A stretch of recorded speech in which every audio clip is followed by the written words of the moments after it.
আমের আল মাহাদি মনসুর আল গাদ্দাফি লিবিয়ার এক তরুণ, যার অন্তরে একটাই আকাঙ্ক্ষা এই বছর হজটাকে পালন করা। কিন্তু যাত্রা শুরুর আগেই এলো বাধা।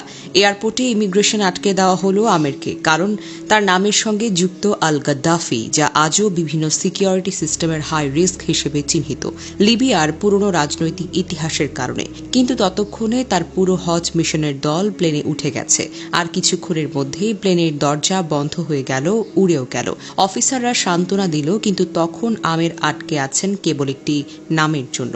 আমের তখন বললেন, আমার নিয়ত হজের, ইনশাল্লাহ আমি যাবই। এই কথা ছিল না শুধু একটি দৃঢ়তা, এটি ছিল আল্লাহর উপর অগাধ ভরসার প্রকাশ। এরপর ঘটে গেল অদ্ভুত এক ঘটনা। যেই প্লেনটি আমিরকে ফেলে রেখে উড়ে গেল, কিছুক্ষণ পর তার যান্ত্রিক ত্রুটির কারণে ফিরে এলো।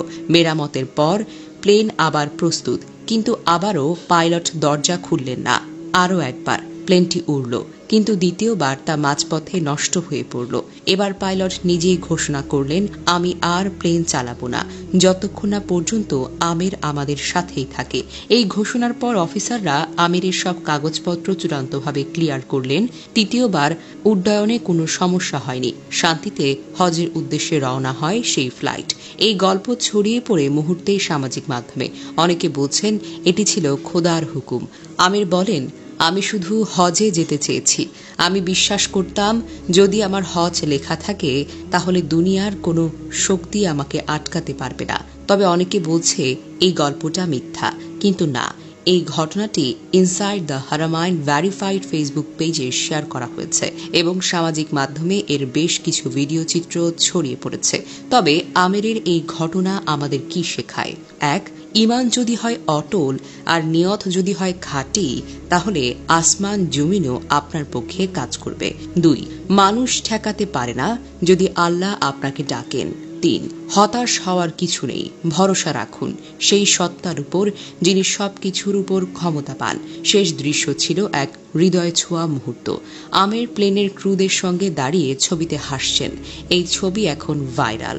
তার সাথে ভাইরাল হয়েছে ঈমান, ভরসা, আল্লাহর কুদরতের একটি চমৎকার বার্তা।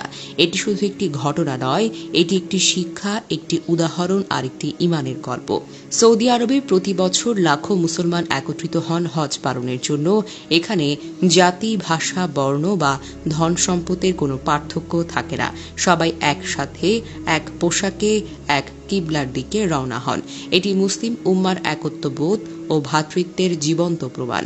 অনেকে টাকা থাকলেও হজে যেতে পারে না, আবার কেউ না চেয়েও সৌভাগ্য পান, কারণ মুসলমানরা বিশ্বাস করেন হজ কোনো সাধ্যের বিষয় নয়, এটি আল্লাহর নিমন্ত্রণ।